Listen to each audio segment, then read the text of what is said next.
네, 안녕하세요. 저 소개받은 AWS의 그 FSI 팀에서 솔루션스 아키텍트로 일하고 있는 김정원이라고 합니다. 오늘 이렇게 AI 전환을 위한 옵저버빌리티 성공 사례 세미나를 통해 가지고 제가 첫 세션을 좀 준비를 하게 됐는데요. 제가 첫 세션을 보통 하는 적은 별로 없어가지고 되게 긴장이 많이 되는데 혹시라도 좀 버벅거리더라도 잘 이해 부탁드리겠습니다.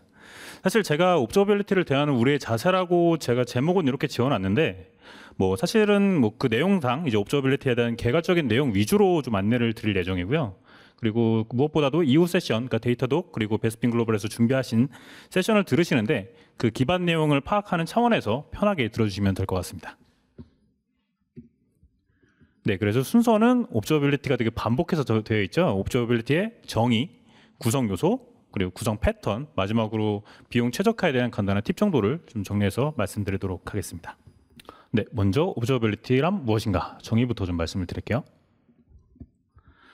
그 사전적 의미의 옵저버빌리티는 제어공학이란 학문에서 처음 사용된 개념입니다. 그 시스템의 아웃풋과 같이 외부로 도출되는 신호를 보고 시스템의 내부 상태를 예상하는 것이라고 그 정의를 할 수 있을 텐데요. 여기서 아웃풋은 엔드 유저의 사용성이 될 수도 있고 내가 구축한 모니터링 매트릭도 여기에 해당될 수 있습니다. 언뜻 보면 이게 모니터링과 무슨 차이가 있느냐라고 생각하실 수도 있을 텐데요. 모니터링은 시스템에서 보내는 알람을 기반으로 알람에 내포되어 있는 문제 발생 요소를 빠르게 파악하는 것에 중점을 둔 개념입니다. 반면에 옵저버빌리티는 앞선 사전적 의미처럼 신호를 바탕으로 내부 상태를 예상한다고 말씀을 드렸잖아요. 그렇기 때문에 뭐가 문제인지를 파악하는 것과 더불어서 이 문제가 연계된 다른 서브 시스템에 어떠한 영향을 미칠 것인가까지, 그리고 궁극적으로는 최종 사용자에게 어떠한 임팩트를 가져올 것인가를 파악하는 것까지가 범위에 해당한다고 말씀드릴 수 있습니다. 유사한 의미로 모니터링과 옵저버빌리티가 혼용되고는 있습니다만 의미의 차이를 잘 기억해 두셨으면 좋겠습니다. 그렇기 때문에 옵저버빌리티를 장애 조치라는 일련의 프로세스와 유사하게 바라볼 수도 있습니다. 우리가 모니터링 시스템만을 구축한 상태라고 한다면 특정 매트릭에 문제가 있다는 점을 확인했을 때 그 문제가 애플리케이션이냐, 서버냐, 네트워크 장비냐에 따라 개별 담당자에게 공지를 주는 선에서 1차적인 역할이 마무리가 될 텐데요. 반면에 옵저버빌리티 기준에서 바라본다면 해당 포인트에서의 장애를 트래픽 경로나 애플리케이션 디펜던시 등을 통해 좀 더 다각화하여 근본 원인을 찾아내고 1차적으로 수행해야 할 조치를 도출하기 위한 인사이트를 제공하는 영역까지 포괄하게 됩니다. 물론 모든 단계에 걸쳐 자동화가 이루어져서 담당자가 매뉴얼로 조치하지 않는 수준까지 적용할 수도 있겠지만 그게 아니라도 담당자의 원인 분석과 대응 조치를 식별하는데 그 리드 타임을 크게 줄여줄 수 있다는 측면에서 옵저버빌리티는 큰 의미를 갖는다고 볼 수 있습니다. 앞서서 시스템에 발생한 이슈를 빠르게 탐지하고 조치하는 것이 1차적인 목표라고 말씀드렸습니다. 하지만 이것이 옵저버빌리티의 전부는 아닙니다. 시스템이 정상일 때 데브옵스 도메인에서는 이를 골든 스테이트라고 부르기도 하는데요. 이 골든 스테이트일 때 나의 시스템이 어떻게 동작하는지를 파악하는 것도 옵저버빌리티의 역할에 포함된다고 볼 수 있습니다. 시스템이 정상 상태일 때 우리는 옵저버빌리티를 통해 엔드 유저가 겪는 지연 시간이 얼마나 되는지, 시스템이 평상시 혹은 피크 시간에 얼마나 많은 리퀘스트를 받는지, 이때 리소스의 자원 사용량은 어떻게 되는지 등을 파악하고 이해할 수 있습니다. 이를 통해서 우리는 시스템의 케이퍼빌리티를 더욱 효과적으로 관리할 수 있게 되는 거죠. 예를 들어 서비스 활성화를 위한 프로모션을 진행한다고 가정해 보겠습니다. 옵저버빌리티를 잘 갖추었다면 예상되는 트래픽의 양은 혹은 시스템을 얼마나 확장해둬야 할 것인가에 대한 인사이트를 먼저 확보해서 시스템을 운영하는 데 시행착오를 크게 줄여나갈 수 있습니다. 바로 이 점이 옵저버빌리티의 중요성을 표현해준다고 볼 수 있습니다. 장애가 발생했을 때 이를 신속하게 해결하는 파이프라인을 구성하면 물론이고 상황에 따라서 시스템 리소스에 대한 유연한 운영 플랜을 갖추게 된다면 최종 사용자에게 어떠한 변화가 올까요? 실제로는 아무 변화가 없을 겁니다. 쓰던 애플리케이션은 언제나 계속 쓸 수 있다는 느낌이지 눈에 띄는 기능 개선은 없을 테니까요. 하지만 언제나 계속 쓸 수 있다는 개념, 장애를 최소화하여 서비스의 연속성을 확보한다는 것 자체가 IT 운영자의 1순위 KPI를 달성한다는 점과 더불어서 비즈니스 가치를 극최대화시킬 수 있다는 의미가 있습니다. 다음 장표는 옵저버빌리티를 구성하는 절차를 보여주고 있습니다. 일반적으로는 지금 세 번째에 나와 있는 4번 항목 툴을 먼저 고민을 하게 됩니다. 이어서 툴이 지원하는 플랫폼에 맞춰서 애플리케이션을 빌드하고 관련 데이터를 수집하고 대시보드와 알람을 정해야 하게 되는데요. 하지만 그렇게 되면 목적과 수단이 전도되어 버리는 결과를 가져오게 됩니다. 시스템에 맞는 툴을 활용하지 못하고 툴이 제공하는 기능에 종속되어 시스템의 구축 환경이 한정적이게 되는 거죠. 그렇기 때문에 맨 왼쪽의 1번 항목 시스템 설계는 그 자체를 독립적으로 구현이 되어야 합니다. 그리고 그 시스템의 정상 상태와 문제 상태를 정의하는 가장 오른쪽에 있는 2번 항목이 수행이 되어야 되겠고, 이어서 3번 항목 그 백데이터가 되는 시스템의 옵저버빌리티 요소를 수집하는 과정이 정의가 된 이후에 최종적으로 이 과정에 걸맞은 툴이 무엇인지 검토하는 것이 올바른 절차라고 말씀드릴 수 있습니다. 옵저버빌리티를 구현하기 위한 서비스를 도입했다 하더라도 그 자체가 여러분들의 시스템 연속성을 보장하는 것은 아닙니다. 다들 아시겠지만 시간하고 경험이 필요하죠. 여담이지만 AWS에서 애플리케이션 모더나이제이션을 안내드릴 때 이런 문구를 항상 말씀드려요. 스타트 스몰, 빌드 모멘텀이라는 말씀을 좀 드리는데요. 즉 작게 시작하되 지속성을 갖고 확장시키라는 의미입니다. 옵저버빌리티 구현 측면에서도 동일하게 적용할 수가 있어요. 처음에 너무 완벽한 형태로 시스템을 구현하기 위해 고민하지 마시고 몇몇 핵심 매트릭을 기반으로 모니터링 과정부터 충실히 하시다 보면 특정 알람이나 매트릭의 추세에 따른 인사이트를 확보할 수 있게 되고, 또 이를 바탕으로 상관관계 등에 대한 분석 능력이 향상되게 됩니다. 이러한 경험적 인사이트를 옵저버빌리티 툴이 제공하는 기능에 녹여낸다고 하면 궁극적으로 보다 자동화되고 능동적인 장애 조치 대응이 가능하다는 내용이 장표에 나와 있습니다. 좋은 역량을 가지는 것도 중요하지만 좋은 도구를 사용하는 것도 그에 못지않게 중요합니다. 여러분들께서 실제 운영 환경에 도입하실 옵저버빌리티 툴을 선택하실 때 가장 중요한 거는 현실적으로는 가격일 수도 있어요. 하지만 각각의 옵저버빌리티 데이터를 얼마나 효과적으로 처리하는지에 대한 퍼포먼스 측면을 중시하실 때 1차적으로는 평균 장애 인식 시간이 크게 줄어들 수 있고, 이게 결국에는 보다 신속한 장애 대응 조치 체계를 구축하는 데 도움을 줄 수 있다는 내용입니다. 지금까지 말씀드렸던 내용을 요약하자면 다음과 같습니다. 왼쪽에 각각의 시스템 관리 활동들을 통해 오른쪽과 같은 효과를 얻을 수 있다의 내용이라고 보시면 될 텐데요. 가장 기본적으로는 왼쪽의 실패 관리, 성능 관찰 등을 통해 오른쪽의 시스템 반응을 잘 관찰한다는 결과를 이끌어낼 수 있지만, 궁극적으로는 여러분들께서 일반적으로 파악하시는 대상을 애플리케이션이나 인프라의 범위를 넘어서 시스템 거버넌스 차원의 요소들도 포괄을 하게 된다면 엔드 유저의 사용성 향상은 물론이고 궁극적으로 고객 여러분의 비즈니스 기대 효과를 향상시킬 수 있다는 말씀을 드리고 싶습니다. 여기까지 옵저버빌리티 기본 개념에 대해 말씀을 드렸고, 지금부터는 주 요소인 매트릭, 로그, 그리고 트레이스에 대해 각각 말씀을 드리겠습니다. 다들 친숙하신 개념이기 때문에 간단하게 포인트만 짚고 넘어가도록 하겠습니다. 먼저 매트릭입니다. 시스템의 상태를 파악할 때 가장 근간이 되는 요소죠. 매트릭의 종류는 천차만별입니다. 인프라 리소스의 종류에 따라 다를 수도 있고, 같은 컨테이너라고 그 플랫폼이 어떤 것이냐에 따라 또 종류가 또 다양하죠. 심지어 같은 쿠버네티스 기반이라고 하더라도 네이티브냐, 오픈시프트냐, EKS냐에 따라 각자 독자적인 매트릭을 갖고 있습니다. 애플리케이션을 기준으로 한다면 그 다양성이 더 깊어지게 되고요. 하지만 여러분들은 매트릭 하면 뭐가 있을 것 같다라는 걸 직관적으로 떠올리시기도 합니다. 일반적인 매트릭을 정의하는 기준은 다음의 대표적인 방법론 2개에 의해 파생되었다고 볼 수 있습니다. 레드와 유즈로 표현이 되어 있는데, 먼저 레드, RED는 애플리케이션 서비스를 대상으로 했을 때 주요 매트릭을 기준으로, R은 이제 처리량이나 초당 요청을 의미하는 거고요. 그리고 에러 레이트는 초당 오류수, D는 듀레이션의 약자로 응답 시간을 의미하고 있습니다. 그리고 유즈는 인프라 리소스를 대상으로 했을 때 주요 매트릭 기준인데요. 위로부터 하나씩 U는 이제 유틸라이제이션, 사용량을 의미하고, 세츄러체이션은 이제 요청이 처리되지 않고 쌓이기 스택되기 시작하는 상태를 의미합니다. 그리고 마지막으로는 에러는 대표적으로 이제 오류 이벤트 수가 몇 개가 되느냐를 기준으로 우리가 이러한 기준을 바탕으로 이제 여러분들이 흔히 알고 계시는 매트릭을 선정하게 되는 거죠. 하지만 옵저버빌리티 툴이 지원하는 기본적인 매트릭 이외에도 각 담당자별로 알고 싶어하는 정보가 다양할 수 있습니다. 예시의 그림을 3개 정도 보여드렸는데 각각의 맡은 업무에 따라 트래킹해야 하는 KPI가 각자 다를 거잖아요.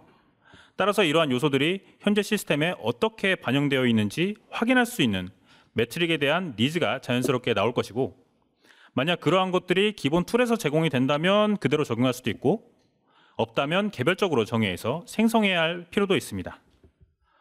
그리고 로그입니다. 장애 파악을 위한 가장 중요한 기본 데이터라고 할 수 있죠.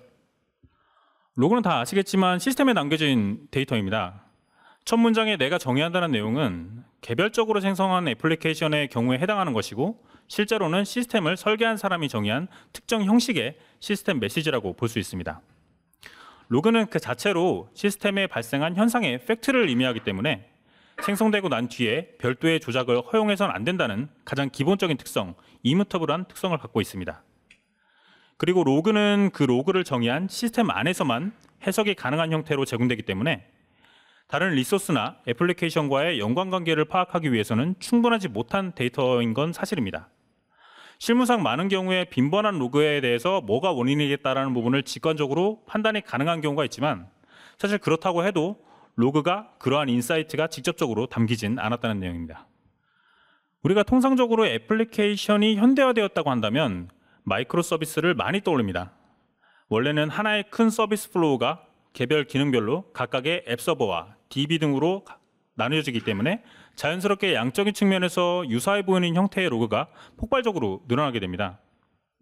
그래서 우선적으로는 다양한 로그를 중앙 집중화하여 분석 풀을 단순화해야 한다는 것과, 이어서 이렇게 모인 로그들로부터 좀 더 직관적인 인사이트를 확보하기 위한 가공 과정이 필수적으로 필요합니다.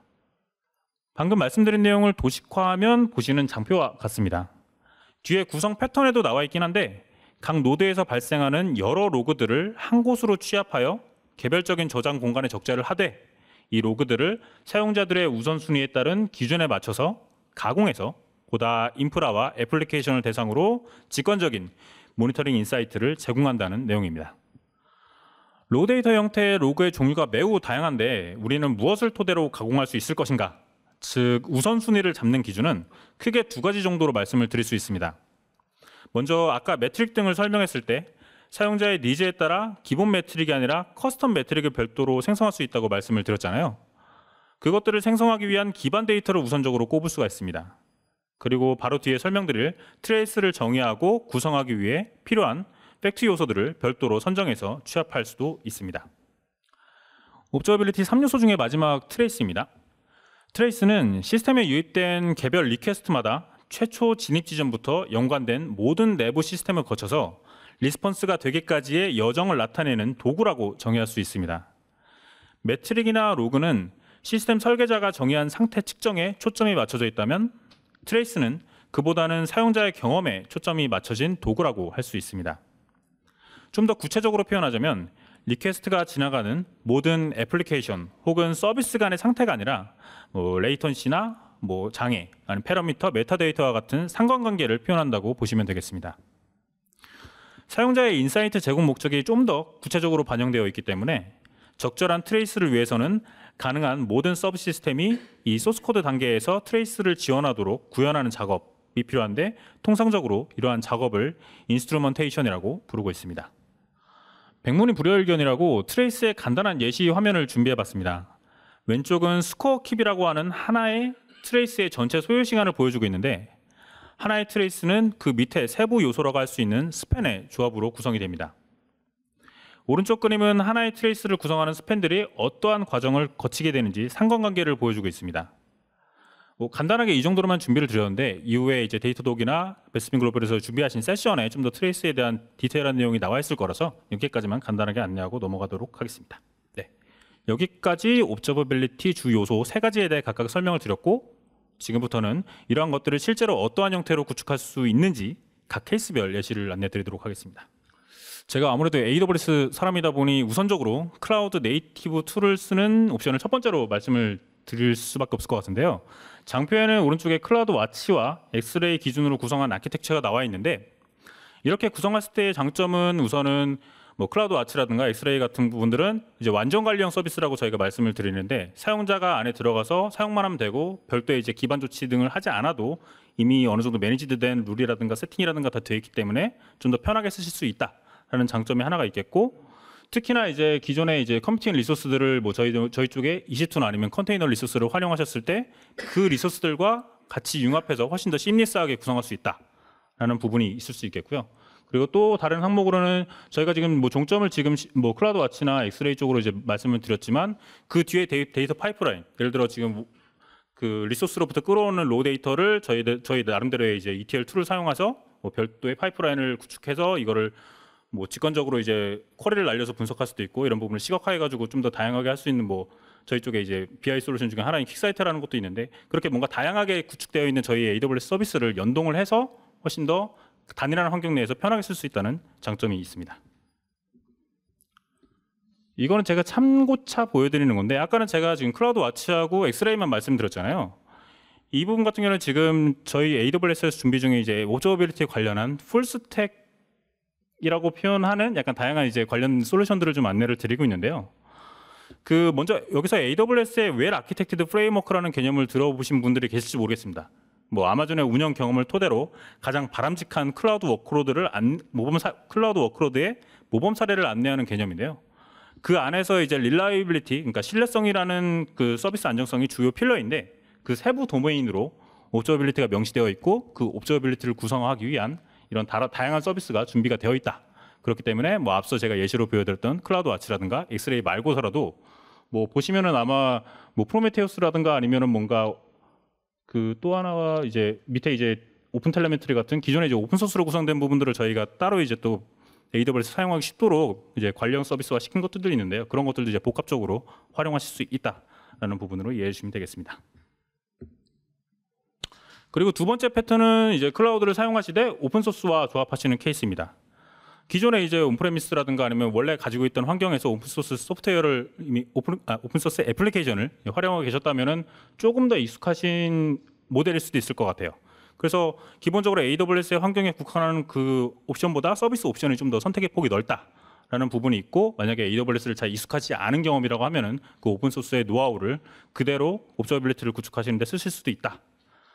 또한 이제 뭐 아까 이제 말씀드렸던 뭐 텔레메트리라든가 이제 프로메테우스 같은 부분들은 AWS의 관련 서비스와 통합이 되어 있기 때문에 이런 부분에서도 유기적으로 잘 사용하실 수 있다는 개념입니다. 여기에 대한 예시 같은 경우는 예를 들어서 지금 뭐 저희 VPC 안에서 뭐 컨테이너 형태로 여러 가지 지금 워크로드를 운영 중인데, 여기에 관련해서 뭐 트레이스 같은 부분들은 이제 저희 쪽에 관련 오픈 텔레메트리 관리 서비스인 디스트로4 오픈 텔레메트리를 쓰실 수도 있고, 로그와 관련돼서는 아예 진짜 실제로 오픈 소스 애플리케이션인 플런트 빗을 사용해서 저렇게 뭔가 데이터 프레프라고 하는 그런 애플리케이션을 통해서 한꺼번에 수집을 할 수 있다. 그리고 그 수집된 트레이스와 로그들을 뭐 저희 쪽에 이제 오픈 서치 서비스를 사용하셔가지고 시각하실 수도 있고, 아니면은 이 오픈 서치와 매우 유사한 일레스틱 서치를 활용해서 뭔가 ELKL 스택으로 뭐 시각할 수 있다라는 부분도 예, 말씀을 드릴 수 있고요. 그리고 이렇게 구성했었을 때 실제 이제 대시보드 같은 부분들은 뭐 거의 그 상용 솔루션에 준하는 약간 그런 느낌의 이제 데이터를 얻을 수는 있습니다. 뭐 트레이스 스팬 디테일부터 시작해서 트레이스 그룹까지 다양하게 적용할 수 있는데, 이 부분은 사실은 적용은 가능합니다만 이제 한 가지 말씀드려야 될 건 그만큼 이제 기술적인 노하우가 쌓여 있어야지 구성이 가능하다는 그런 뭐 이면에 있는 그런 그러니까 그런 필요 조건이 있다는 부분을 말씀드리겠습니다. 그리고 마지막으로 상용 제품, 서드 파티 제품과 통합하는 형태인데요. 여기서는 뭐 저희 쪽에 뭐 클라우드 와치라든가 뭐 아테나라든가 이런 부분도 쓰고 있지만, 아래에 나와 있는 이제 뭐 지금 여기 이 세미나를 주최하신 뭐 데이터독이라든가 기타 다양한 이제 관련 애플리케이션과 통합을 해서 진행을 할 수 있다라는 부분을 말씀을 드리고 싶습니다. 특히 이제 AWS 리소스를 활용하실 때 그 AWS 같은 경우는 기존의 파트너 네트워크가 되게 넓게 되어 있습니다. 그래서 지금 밑에 나와 있는 이제 파트너 업체들 외에도 다양한 형태의 옵저버빌리티든 아니면 기타 뭐 시큐리티든 네트워크든 어느 쪽의 벤더들하고도 각각 협업해서 잘 이렇게 뭔가 AWS 안에서 서비스를 구축할 수 있도록 잘 구성이 되어 있기 때문에 쉽게 선택하시고 쉽게 AWS 안에서 배포하실 수 있다는 장점이 있습니다. 그리고 이제 특히나 이제 데이터도 오늘 행사 준비하셨으니까 더욱더 유심히 잘 바라봐주셨으면 좋겠습니다. 예, 여기까지 패턴 말씀드렸고, 다음은 이제 비용 최적화에 대한 부분을 좀 말씀을 드려야 될 것 같아요. 이 옵저버빌리티가 아무래도 필요는 하지만 이렇게 뭔가 데이터가 쌓여가면서 나오는 비용들에 대해서 사실 걱정을 하시는 분들도 되게 많거든요. 그래서 이러한 옵션들을 뭐 굳이 켜야 되나 꺼야 되냐, 뭐 써야 되냐 말아야 되냐 이런 부분들의 고객분들의 그 컨설이 되게 많으신데 제가 원칙적인 약간 그런 케이스로 두 가지 정도 말씀드리려고 합니다. 그래서 옵저버빌리티 그 체계를 구축하면서 대표적인 비용 요소는 결국은 데이터가 얼마만큼 나와가지고 이게 계속 쌓이고 있기 때문에 비용이 증가하는가 하고, 그 다음에는 그와 관련된 옵저버빌리티 툴을 사용하고 뭔가 피처들을 사용하는데 뭐 라이센스 비용이라고 사실 볼 수 있겠죠. 그런 비용들이 이제 같이 이제 양대 축으로 발생하게 되는데, 먼저 설명을 드릴 부분은 이제 수집되는 데이터 그 자체를 효율화시키는 방법부터 좀 말씀을 드리려고 해요. 크게 이제 샘플링이라는 측면과 변환이라는 측면이 있는데, 샘플링은 말 그대로 전체 데이터를 긁어오는 게 아니라 그 어떤 발생한 데이터 중에서 뭐 특정한 뭐 기준에 맞춰가지고 몇몇 개를 샘플링해서 가져온다는 의미고, 그런 샘플링들을 구현하기 위한 뭐 몇 가지 요소 중에 먼저 매트릭 기준으로 말씀을 드리면은 맨 위에 이제 스크랩 인터벌이라고 하는 그런 기능이 있는데, 이거 같은 경우는 프로메테우스에서 이제 제공하는 기능으로 매트릭을 얼마나 자주 수집할지를 정의해야 합니다. 그래서 보통은 디폴트는 1분으로 되어 있는데, 만약에 이 부분을 비용적인 측면을 고려해 가지고 조금 더 느슨하게 구성하고 싶다라고 하면은 그 부분을 늘리거나, 아니면 좀 더 심리성 분석을 하고 싶다라고 하면은 그 인터벌을 줄임으로 인해 가지고 이제 분석에 대한 샘플링에 대한 정확도를 높일 수 있고요. 그리고 두 번째로 애트리뷰트 프로세서라고 하는 부분들은 이제 오픈 텔레메트리의 컬렉터라는 요소가 있는데, 거기에 세부 구성 요소로 수집된 매트릭에 태그 등을 추가할 수가 있어요. 그러니까 원래 이제 그 각 애플리케이션이나 아니면 인프라 쪽의 리소스에서 정보를 받아와서 여기다 추가적인 정보를 집어넣을 수 있다는 부분인데, 이게 좀 더 이제 중요한 부분들은 이 각각의 이제 수집된 뭔가 매트릭이라든가 각각의 수집된 매트릭이라든가 이제 트레이스 같은 부분들의 별도의 태그들을 매김으로 인해서 이런 부분들을 그룹화하고, 실제적으로 뭔가 내가 진짜 뭔가 지금 워크로드의 어떤 옵저빌리티를 잘 파악하기 위해서 어떤 부분이 중요한 것인가라는 부분을 우선순위적으로 파악할 수가 있다는 부분인 거죠. 그렇기 때문에 전체적인 뭔가 데이터를 기준으로 해서 엑스포트의 대상을 딱 특정할 수 있어서 관리 효율을 할 수 있다는 그런 특징이 있습니다.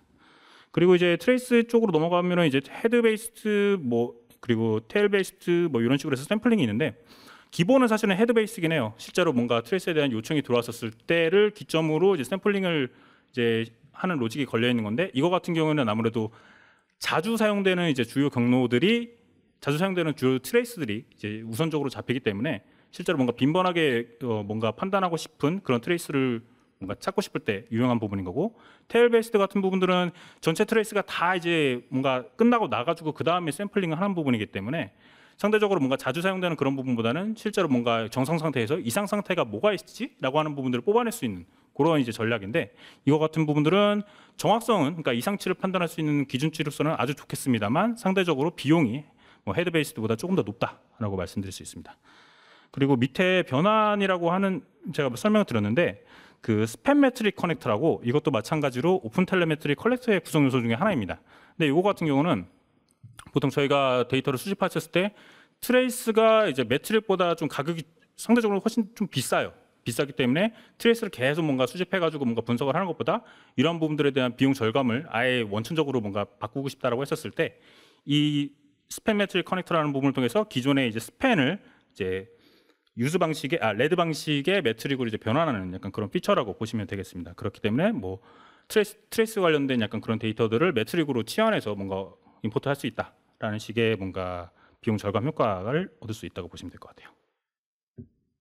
그리고 사실 이 앞선 내용보다는 지금 내용이 더 이제 좀 더 직관적이죠. 데이터가 계속 쌓여가는데 이 데이터 비용을 어떻게 줄일 수 있느냐. 지금 제가 예시로 드린 건 아무래도 AWS 기준으로 좀 말씀을 드리는데, 먼저 이제 클라우드 와치 로그를 통해 가지고 로그를 적재한다라는 기준에서 바라봤을 때는 그 스토리지의 타입이 각각이 정해져 있어요. 원래는 스탠다드 티어라고 해가지고 여기 기본적으로 쌓이게 되는데, 이러한 부분들을 이제 조금 더 이제 비용 효율적인 약간 그런 옵션으로 뭔가 전환하고 싶다라고 하면은 클라우드 와치 로그스의 그 저장 매체를 인프리퀀트 액세스 티어라는 부분으로 좀 강등시킬 수가 있습니다. 이렇게 강등시켰을 때 지금 당장의 비용이 뭐 0.5불에서 0.25불로 이제 줄어드는 부분을 보실 수가 있고요.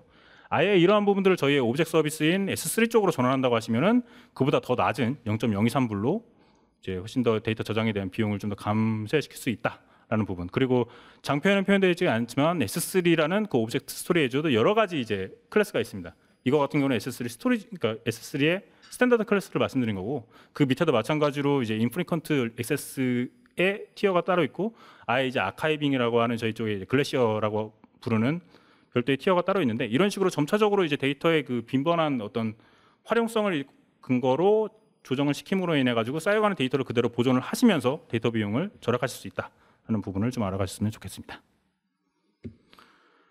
그리고 이제 적절한 도구와 기능의 선택. 결국은 라이센스 문제이기 때문에 그냥 간단하게만 적었는데요. 우선은 이제 사용 패턴에 적합한 도구를 선택하라는 거는 여러분들의 실제 환경에 얼마나 이제 적합한 그 어떤 솔루션을 택해야 되는가라는 부분인데, 물론 이제 뭐 이름값 되게 높은 약간 애플리케이션을 봤었을 때는 다 이제 된다 뭐 이런 부분도 하지만, 이런 부분을 비용적인 측면에서 조금 접근을 했었을 때 지금 현재 환경과 적합하게 맞는지 안 맞는지를 판단하셔야 된다, 그런 포인트가 있겠고, 그리고 밑에 이제 사용자당 라이센스 정책을 확인한다는 부분은 이 뭔가 애플리케이션을 활용하더라도 정말 이제 그 필요 최소한으로 이제 뭔가 사용할 수 있는 그런 식의 최소한의 이제 라이센스만 구매하셔야지 뭐 낭비가 줄어들 수 있다라는 부분이 있겠고요. 그리고 마지막으로 이제 데이터 전송 비용을 고려한다고 말씀을 드렸는데, 이 포인트 같은 경우는 사실 라이센스라는 부분보다는요, 저희 쪽에 이제 인프라를 구축하시고 이런 부분들의 트래픽에 대한 그 비용이 별도로 따로 있습니다. 아웃바운드 트래픽에 대한 비용이 발생하는데, 이 예를 들어서 지금 한참 리소스에서 뭔가 로그라든가 트레이스라든가 이런 부분들이 리소스 그 수집 데이터가 발생을 하고, 그게 이제 저희 쪽에 뭐 센트럴라이즈드된 어떤 데이터 저장소에 옮긴다고 했었을 때, 그 로케이션이 이제 저희 쪽에서 얘기하는 가용 영역, 에이지라고 하는 그 가용 영역에 그 사이에 뭔가 계속 이동을 하게 되면 그 사이에도 이제 계속적인 비용이 발생하게 되거든요. 그렇기 때문에 이런 어떤 로그 저장소를 뭔가 고려를 하실 때도 기존에 이제 많은 인프라 쪽에서 발생이 되는 그 에이지와 동일한 에이지로 설정을 하시는 등의 뭐 세부적인 조치를 취하셔야지 여러분들께서 불필요하게 인식하시는 데이터 비용이 좀 줄어들 수 있다라고 말씀드릴 수 있습니다. 네, 여기까지 해서 좀 비용 패턴까지 간단히 좀 말씀을 드렸고, 마지막으로 그냥 지금까지 했던 내용 간단하게 정리하는 시즌으로 넘어가도록 하겠습니다. 먼저 이제 옵저버빌리티의 중요성을 말씀드렸습니다. 의미를 말씀드리면서 제가 이제 그 옵저버빌리티가 모니터링과 다른 게 뭐다? 사실 모니터링 같은 경우는 뭔가 이상 상태를 빠르게 캐치하는 것을 목적을 갖고 있다라고 하면은, 옵저버빌리티가 하는 거는 노멀 스테이트, 정상 상태인 것을 활용을, 정상 상태인지가 어떤 거인지를 먼저 정의하면서부터 시작한다고 말씀을 드렸잖아요. 그렇기 때문에 이런 것들을 단순하게 장애 조치 대응으로 뭔가 활용할 수도 있겠습니다만,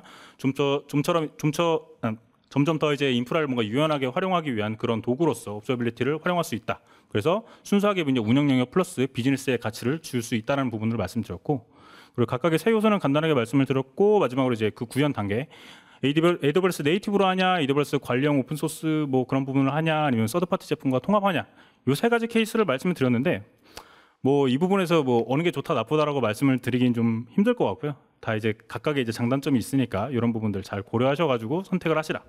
그리고 이제 사실 뭐 마지막으로 드리고 싶은 말씀은, 이후에 이 세미나의 주인공인 데이터독과 그리고 베스핀 글로벌에서 실 사례 기반으로 이제 준비한 세션들을 함께 하시면서 이제 현재 여러분들의 환경에 가장 적합한 옵저버빌리티 솔루션과 기능에 대한 인사이트를 얻어 가셨으면 좋겠다는 말씀을 드리겠습니다. 네, 여기까지 해서 준비한 내용은 다 말씀을 드렸고요. 우선 긴 시간 들어주셔서 감사합니다. 네, 큰 박수 부탁드립니다. 김정원 매니저님이셨습니다.